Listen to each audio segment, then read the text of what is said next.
if it wasn't like when I heard that voice, what's next, my thoughts went to not as much what's next for me. It meant more what's next for them, because they would be the ones who would pay the real price and be impacted the most. And so, yeah, I would say the thing that has impacted me the most, that has been the driver, it's been my why, it's been the fuel in my gas tank to go through the darkest seasons, has always been my wife and kids.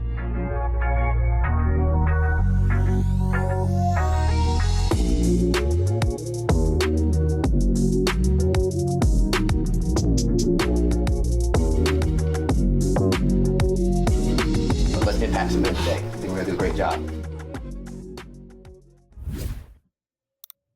What's going on, everybody? Welcome back to another episode of the Modern Man Podcast, where we are on a mission to connect men in pursuit of their potential. Now, before we jump into the episode, I first want to encourage you to join us as we embrace discomfort, cultivate community, and put wind in each other's sails. We do that by hitting that like button, hitting that subscribe button, and sharing this with somebody else that you know can get value from the podcast. And to the men that are listening, I strongly encourage you to check out the Noble Knights Men's Group. It's a community of men who are working together to help you get the support, accountability, and the mentorship you need to achieve your goals. Join us and become a part of a community of like-minded men on a mission to elevate their capacity for life and put wind in each other's sails. I'm excited because today we're getting wind in our sails from founder and CEO of Swann's Furniture and Design, a 128-year-old fifth-generation family business in Tyler, Texas. He's a husband, father of two, and devout Christian, host of the rapidly growing podcast, The World Needs Men. He focuses on godly, honorable masculinity, covering the 4 pillars: physical, mental, emotional, and spiritual health. It is a pleasure to have Franklin Swann on the podcast today. Franklin, thank you for joining us, brother. Ted, it's an honor, privilege. Thank you for having me on. I feel I'm excited about today's conversation, and just love you making the time for it. No, absolutely. I love you taking the time as well. And I started to say founder and CEO, and I'm like, wait, 128-year-old company. I don't know if he's the founder, and he's looking pretty good to be the founder, not gonna lie. But I would love to give you an opportunity to speak to the audience and introduce yourself. The first question I like to ask my guest is, if you were to walk into a room and someone doesn't know you, who you are, what you do, how do you introduce yourself? That's a great question. How do I introduce myself in a situation like that? Just tell a little bit about who I am. You know, I'm a proud Texan, grew up in East Texas. I've got a beautiful wife. We've been married 19 years. We met in college while studying abroad, and we've got 2 awesome kids that just light up my whole world. And so that's a big part of my focus in life. I do run a family company. We've been in business now 130 years, and I've been leading as basically president CEO role for a number of years, and just have a really awesome team here in what we do. And then I just have a real passion for helping men. I personally went through quite a few years just really struggling, and figured out my way out of it, and figured out a lot of tools and a lot of resources. And I just have a heart now for serving other men who are struggling in whatever way, to just figure out, how do I show up as a great husband, as a great father? How do I live just a strong masculine life in a way that serves others well? How do I lead in business or in my community, or just whatever roles they're pursuing? And so I just love giving back in that way, and also love the outdoors. You know, love to stay fit, lift, run, just be active. So that's me. Yeah. I can't sit still. I tell my wife, I got to do something. You don't want me idle too long. This is not anxiety. I'm curious as to what point did you decide, or did it become evident to you to share your gifts with other men, to lead other men? Because you mentioned going through your trials, which a lot of men do. And unfortunately, so many choose to suffer in silence, either white knuckle it solo, lone wolf, just try and get through it. Some might endure and find that promised land. Others might get lost somewhere along the way. But for the few that do make it to the other side, some bottle up and take their secrets to the grave. What, I guess, inspired that inspiration or that inception of thought where I got to share this? Yeah, that's a great question. I appreciate you asking that. So it wasn't like a momentary thing. It wasn't just this single like moment, like, oh, I've got to go, start sharing this with the world. In fact, I resisted it for a while because it's hard to go on to a podcast and say, hey, world, here's the struggle I had, and here's the thing that I went through that it's embarrassing to share, in a lot of ways. And so it took time, but then just I began to have this conviction inside that I couldn't have just done all this work and found all these tools and made it this far for it to just be for me. And I think back to when I was in my low spot, like there were men that I was able to reach out to. There were coaches that I was able to hire. Had they not been there, I don't know where things would have ended up, And so I think that there comes this point where you just make so much progress that you can't help but serve others, even if that means you're having to sacrifice in order to do that, whether that's taking time away from your business or focusing on something else, or going out and just sharing your story and in being really real and honest with people to help serve them. Yeah, I love the framing there, because so many of us look for a purpose to our pain, and we never recognize what it's for. And a lot of times in the thick of the storm, we could literally look to the heavens asking, what is this for? Right? God, makes sense of this test that I'm going through, where it becomes your testimony. It becomes the gift that you share with others, where our pain doesn't have to be for our own. Our pain doesn't have to be in vain. It's a purpose that we can then share with others moving forward. I started thinking of it this way. Like for a while there, it was like, it was almost like finding freedom and liberation from the challenges I had gone through. But then there comes this point where liberation is about me getting free, but redemption is about taking that freedom and the tools I've found and using it to serve others. So there's just, for me, this redeeming quality where, to your point, that pain now has purpose, because I can share it with another man, connect with him. And one, he starts to realize, oh, wow, it's not just me who's struggling. There's other men who are going through some sort of painful experience. And the more that we can connect and share like that, the more we can just find the courage in the determination to keep going and to not quit or check out or whatever the case may be. Yeah. I mentioned the armor for the noble knights. There's a crack in the helmet, and some people think that's a stitch flaw. That's actually intentional, because a clean armor has never been to battle. So the vulnerabilities in the armor, the soldier who's beaten and battered but has survived the war, that's the soldier I want to talk to if I'm about to go into battle. I'm like, dude, how did you make it through? Because it is that redemption quality of like, no, man, this is the strategy, these are the tools, and this is the approach that helped me endure and make it through. And I didn't make it through untouched and unscathed. And it's not going to be easy, but this is how you endure. I'd love to know, really quick, what was the pain that cultivated these tools, and what were the tools that you were able to build from? Kind of like a 1-2. So I got to a really dark place in my life, and I mean, to back up a little bit, I had a great childhood. I had great parents. I don't have like some crazy childhood trauma necessarily, but I found myself in this place where I was trying to run a business and be a father and be a husband, and I just didn't have the tools that I needed to handle that pressure. Right. And so I started feeling over time just this deeper and deeper sense that I just was worthless. Just didn't have like in this sense of self-worth just continued and spiraled to the point that I started literally going out into my garage and I would just beat myself up. Like literally sneak out there and just take out my frustration on myself. So I didn't crawl into a bottle. I didn't take it out on other people, But because I had this story inside that I was just a worthless human who couldn't figure things out, it was okay in my mind to just take it out on me, right? And so this was, I mean, super unhealthy, super self-destructive. And there was this one night in the garage, I'm sitting there, and just out of nowhere, there comes this voice, and it just says, "What's next?" And it's like everything just stopped. And there was just this awareness that came over me.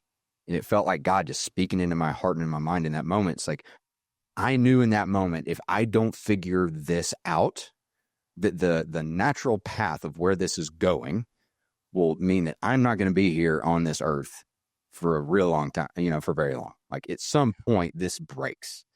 And in that moment, I didn't have the answer. I just knew that I couldn't live with not having the answer, because I knew what it meant for my wife, for my kids.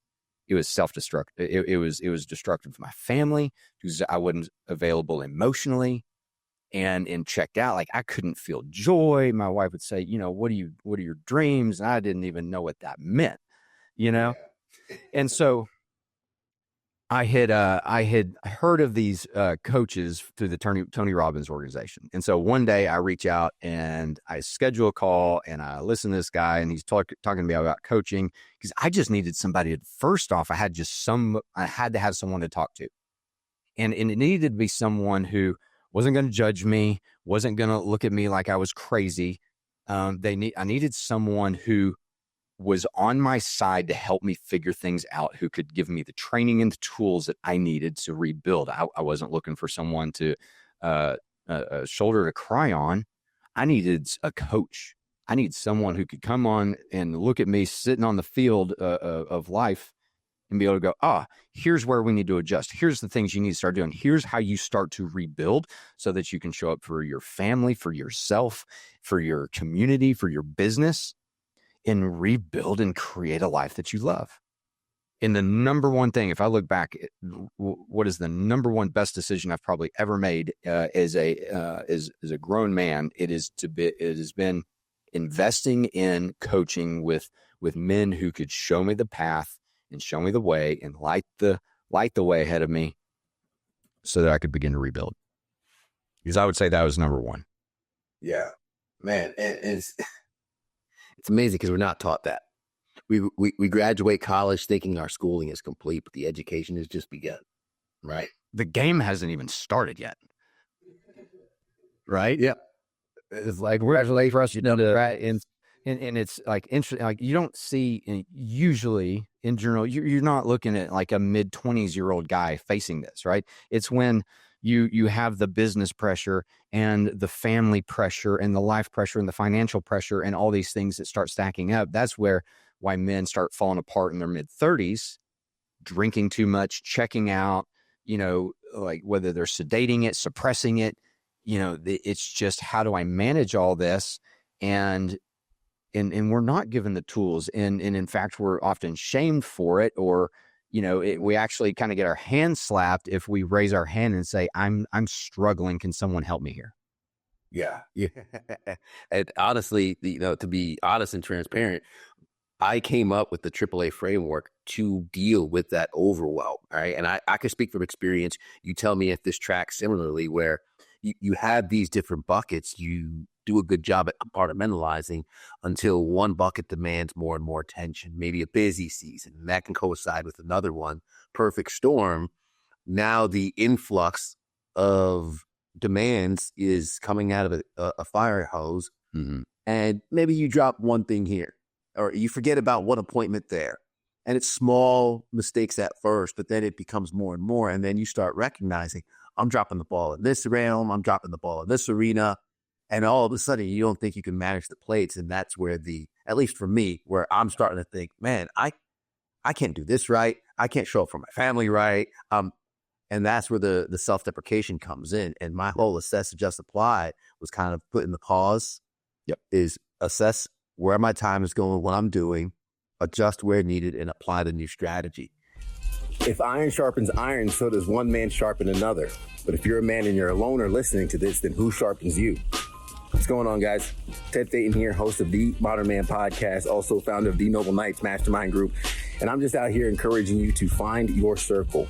Maybe you're on a personal growth journey and nobody around you understands the new mentality that you're possessing. That's okay. You can find an online community that will pour into you, will navigate your goals and navigate your obstacles, share their experiences, resources, and more. Join the Noble Knights Mastermind Group and try us out for free to tap into a community of men helping each other scale up and reach their goals. Check out themodernmanpodcast.com. And then reapproach that.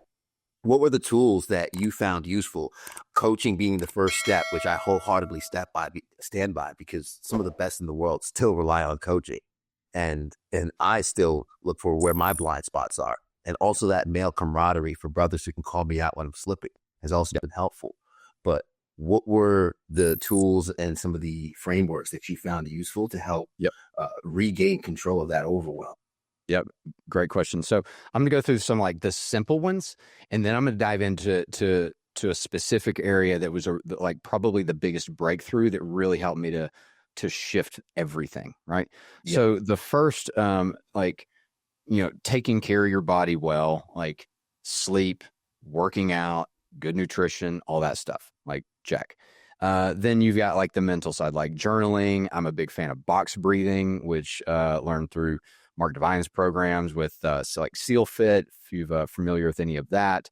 Doing a lot of reframing. I don't know if you're familiar with like Byron Katie and her work, like just, taking our thoughts and just basically pressure testing those, flipping them around and realizing a lot of the stories that we've been telling ourselves for a long time, they're just not true.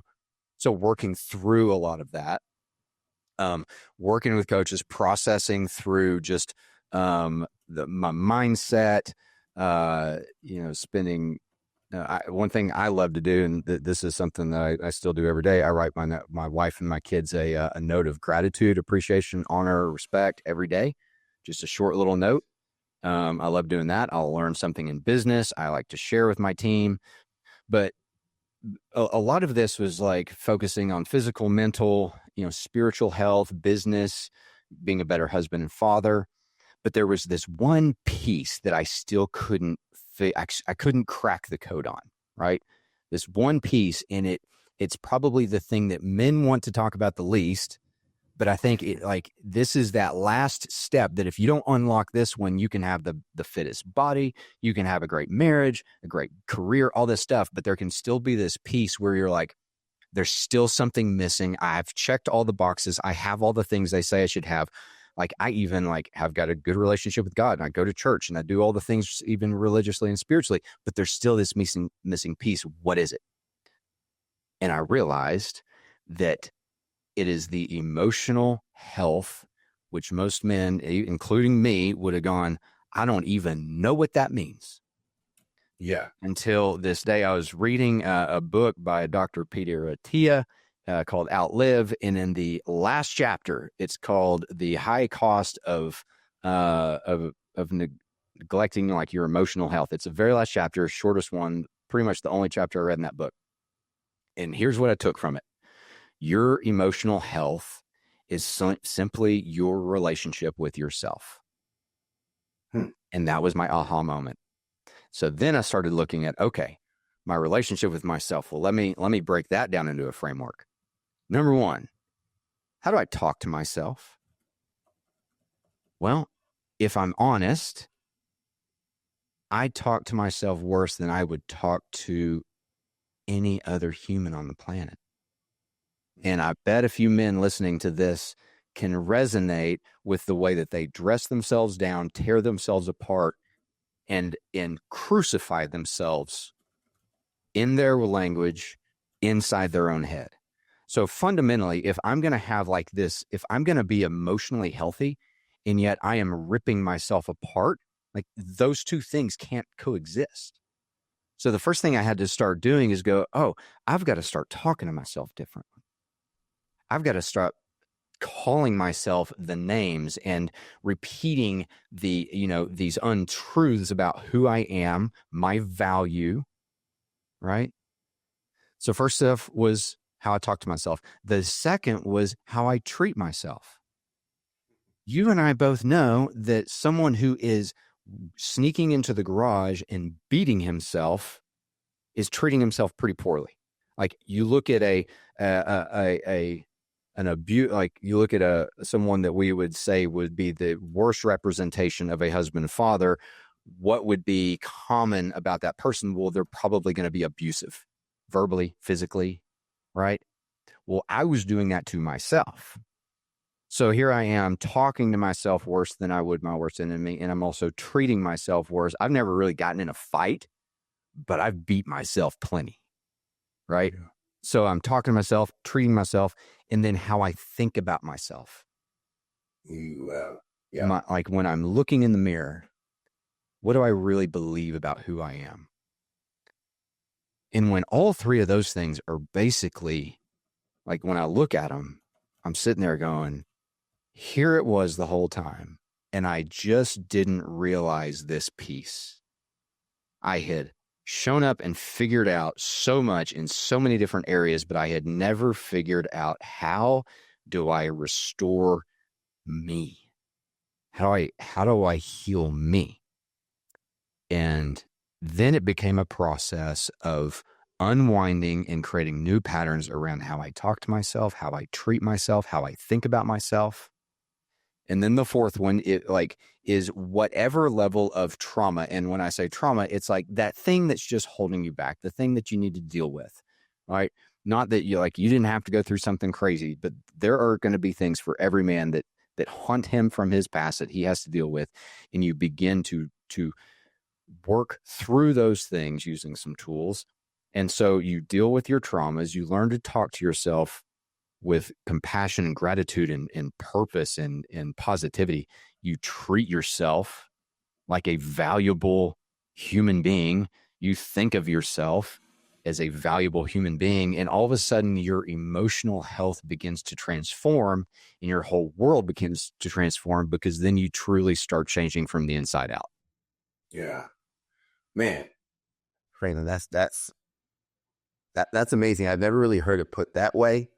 And it really lands. And I would ask the follow up on that, as somebody who, and you come across as someone with standards, high standards. And typically that's what helps us lead the life that we lead. A lot of men listening, they have high standards, which has served them and worked for them. The slippery slope there, and the dangerous thing is with those high standards comes, the backlash to self when those standards are not met. Yep. Sometimes an unrealistic expectation to maintain standards. I'm still working on relaxation days. I even block time, pretend to relax. But even still, I can work a full week and my wife will have to check me because I'll work in the morning, I'll deliver the forecast, I'll record these podcasts, and then come 5 p.m., I'll see what I have not done, and I will feel unproductive. Yeah. And she'll have to remind me, whoa, you've done a lot. So speaking to the men who operate with that high standard and who might have convinced themselves or hypnotized themselves, brainwashed themselves to believe that giving themselves grace would compromise said standard. Mm-hmm. How do you maintain standard while treating yourself with more grace and love? Yeah.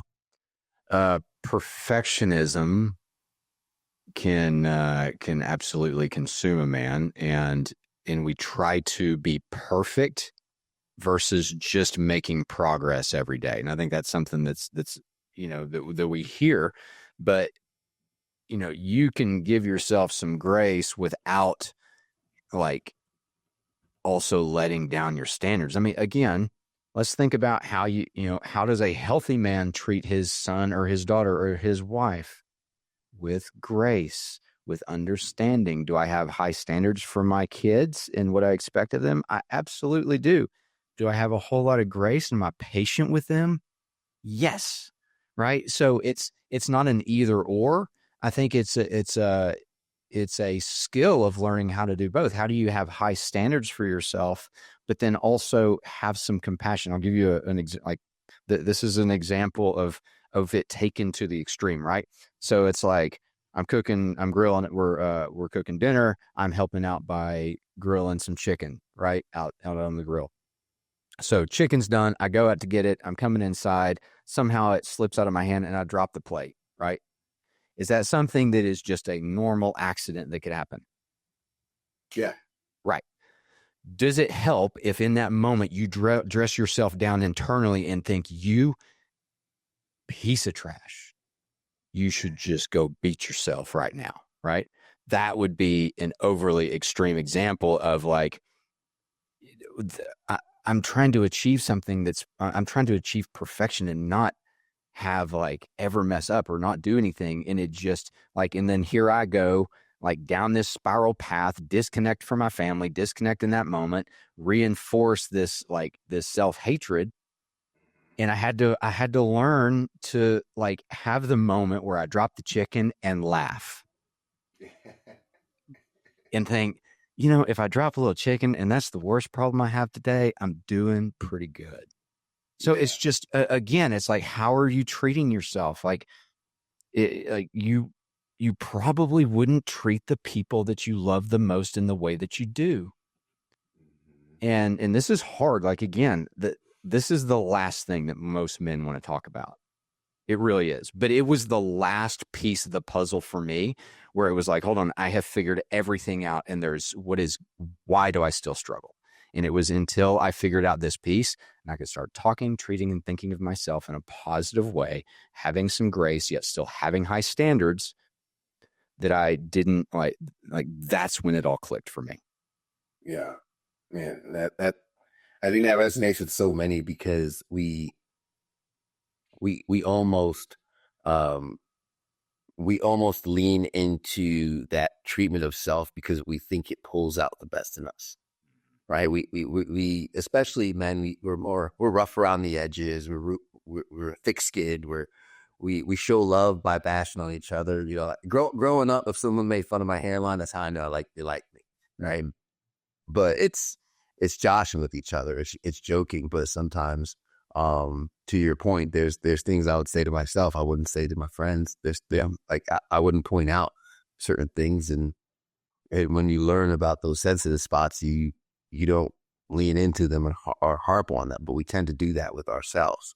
For anybody who might not be familiar with the tools or any approach on how to show self-love, right? Like, what does that look like? It might be foreign to some of the guys who are listening. I love the example of, hey, drop the chicken, laugh it off, make a joke. And if that's the worst part of your day, great.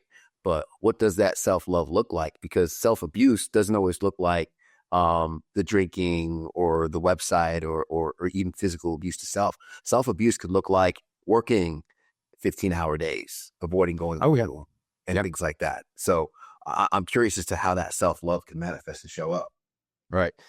The first thing I'll say that I also learned is, as we're going through life and we're dealing with these problems, there's no like magic formula, and there's no single trick, hack, silver bullet, secret. Like, there's not this one thing that's going to resolve everything, right? To me, it's been the accumulation of these tools over time. So, first off, taking care of your physical body. That does include going to the gym. That does include eating healthy, hydrating, giving yourself the opportunity to rest, get some sunlight, play some sports, have some fun. Like, how do you need to take care of this physical body that if it's not here, you cease to exist? If it doesn't have energy, you can't show up. If you're sick, like, you certainly have a harder time leading, right? So it's how would a healthy, like, human take care of their physical body, right? And so it's just being mindful of that. The other things physically that I have done personally is I do brain-based chiropractic work. I've done yoga. I love to go on a walk. I love to play soccer with my son. I love to wrestle in the pool with my kids. Like, all of those things are just physical that are good for you. All of them can be considered tools for being healthy. So that's the physical side. On the spiritual side, I spend a lot of time every morning in prayer. I spend time in the Bible. I breathe, I meditate, I journal. I just give myself space in the morning to not only pour into my physical body, but also to just spend some kind of time with God.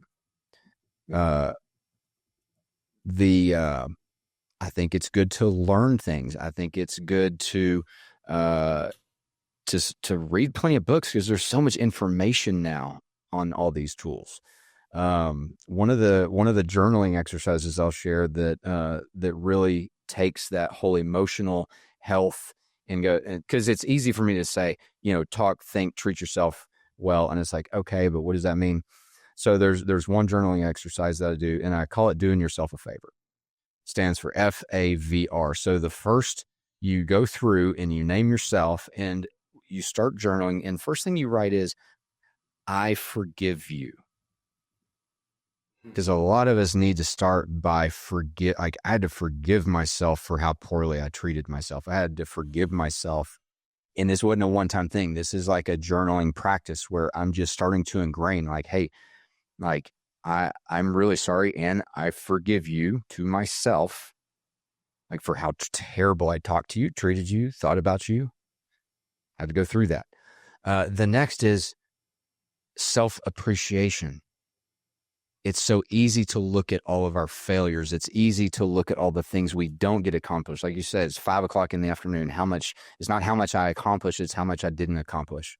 It's really important that we learn to begin to appreciate the value we create. And that's the second one, is you have to start saying, I value who you are. I value you because of these things. Part of men's problem is that we put so little value on ourselves. And we just have to shift that. So you're forgiving yourself, you're appreciating yourself, you're valuing yourself. And the last one, the R, is that you respect who you are. And that's probably where the rubber really meets the road. At the end of the day, no man who truly respects himself and who he is and values himself and appreciates himself is going to treat himself the way I did. So I know that I made progress in this area because I'm a man who no longer tolerates that behavior in myself, because I'm too valuable for that. I respect myself too much. I create too much value in this world for other people to tolerate that kind of behavior towards myself. So when you go, again, that one of the tools of journaling out, forgiving yourself, appreciating yourself, valuing and respecting.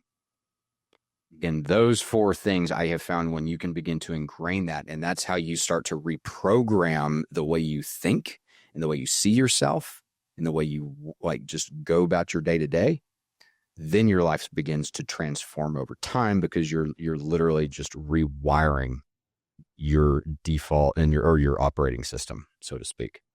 Yeah. Frankly, man, I commend you on doing the work, brother, and leading self to lead others. Something you speak on in terms of picking up the tools and picking up the phone first and foremost to call that coach, because at that moment where you hear what's next, that's a crossroad, man, and that's a decision where you decide the man that you want to be. And I just want to pull up the research really quick to touch on legacy, right? And your family when it comes to multi-generational businesses and leadership. 2020 Harvard Business Review report states that just 30% of United States family-owned businesses survive to the second generation. Just 12% survive to the third. Now, you're 5th generation, and I'm curious as to what family values and principles passed down through the family business and in life has helped with your ability to lead self through this process. Because I know that trials look different each year, but I'm curious as to what foundational principles have stood the test of time. Yeah, if I look at my parents set a great example, and they they did a fabulous job in leading this business. And if I, look at what they modeled, right? It was number one, just working really hard and taking the responsibility of stewarding a family business very seriously, right? So they were good stewards of that responsibility. The second thing is that I think they always strived to treat people well.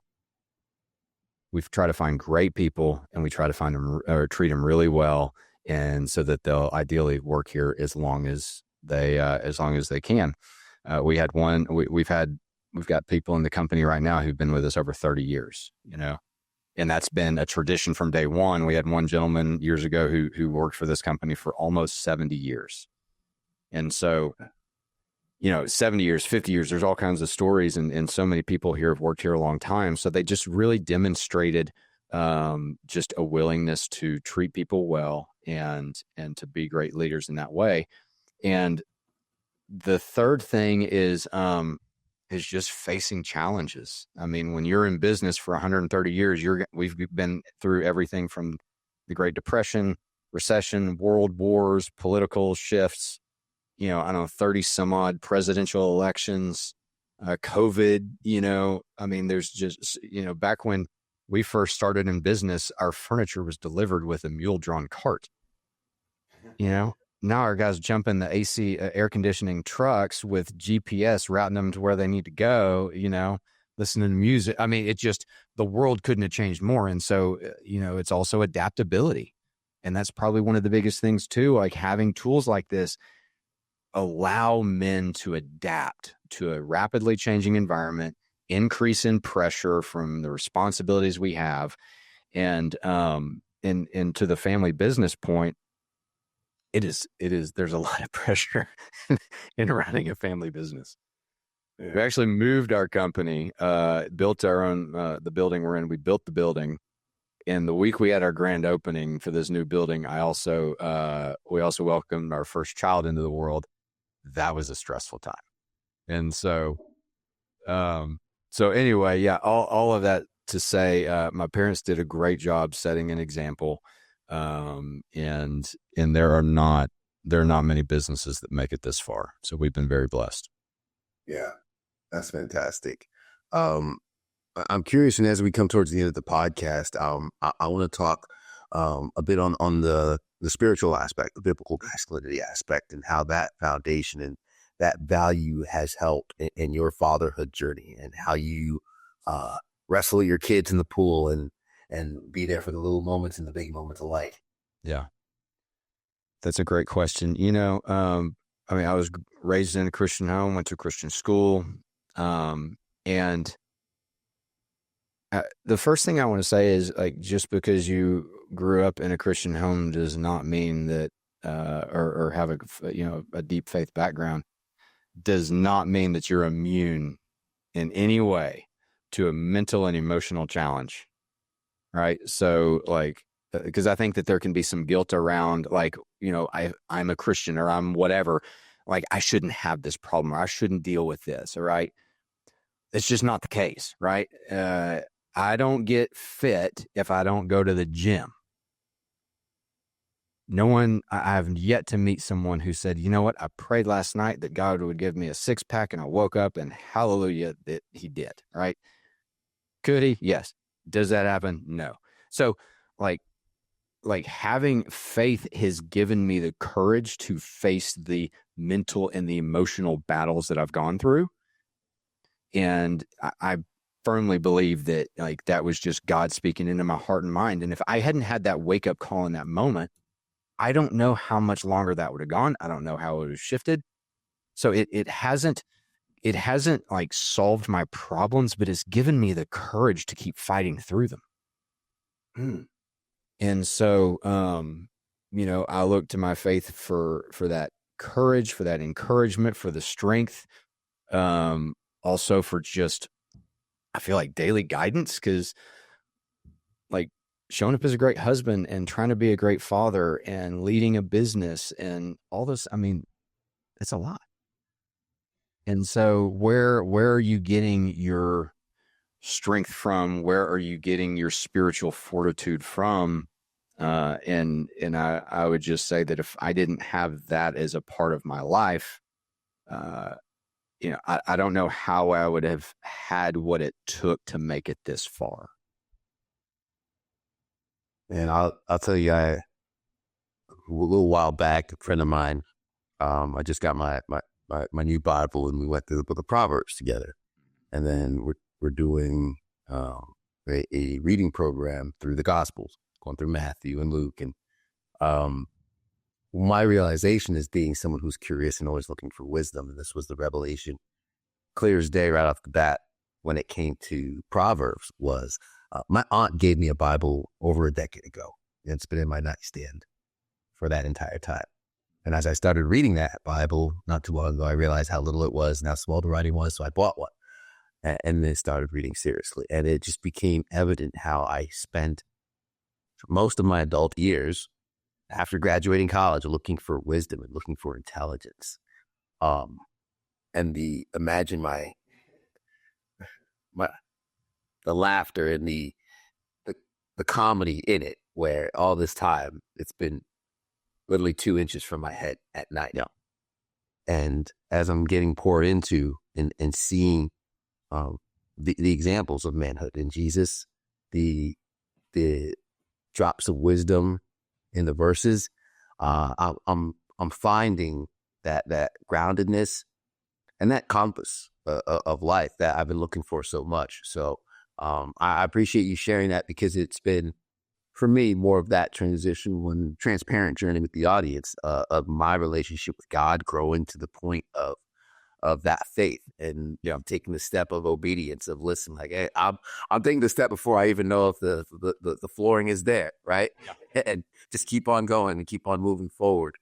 For anyone that's listening, anyone that's watching, who feel compelled to follow, listen to The World Needs Men, or just learn from you, Franklin, reach out and connect and find out what you're doing and more of what you're doing, I'd love for them to have an opportunity to connect. What are some of the links and resources they can find? Yeah, man, I appreciate that. So I do have a podcast.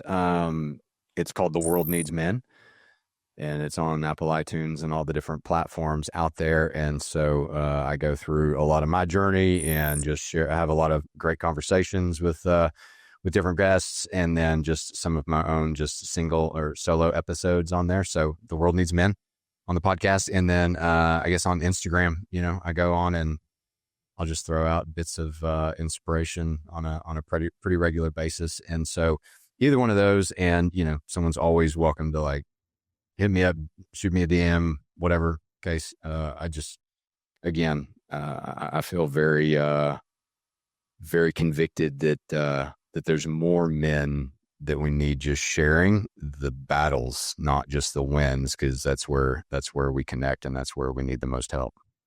Yeah.